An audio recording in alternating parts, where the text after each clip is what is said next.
Ծնողներին ննջարանում է սպանել, բարձրացել, երկրորդ հարկ բարձր երաժշտություն միացրել։ Գյումրու Կարեն Դեմիրճյան 37 տանը 37-ամյա Նարեկը թե ինչպես է սպանել ծնողներին 64 տարեկան Սայադին և 63 տարեկան Նազելին հարևանները չեն էլ պատկերացնում։ Ասում են երեխա ժամանակ հանգիստ նորմալ տղա է եղել, զինծառայության տարիներին հոգեկան առողջության հետ կապված խնդիրներ են ի հայտ եկել։ Պատմում են, որ այդ տարիներին նաև ծառայակից ընկերոջը սպանելու փորձ է արել տղան։ Տարիներ առաջ նաև ծնողներին է փորձել սպանել։ Տղան տևական ժամանակ հաշվառված է եղել հոգեբուժական կենտրոններից մեկում և բուժում է ստացել, տուն էր վերադարձել վերջերս։ Ինչու և ինչ հանգամանքներում կարող է սպանությունը տեղի ունեցած լինել, հարևանները չեն պատկերացնում։ Ձայներ լսել են սպանվածների տնից, թե ոչ պատասխան չունեն։ Ըստ տեղեկությունների սպանվածները հայտնաբերվել են ննջարանում։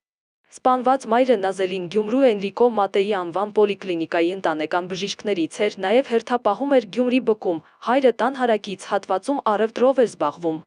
Ծնողներին սպանելուց հետո տղան ոչ մի տեղ չի փախել։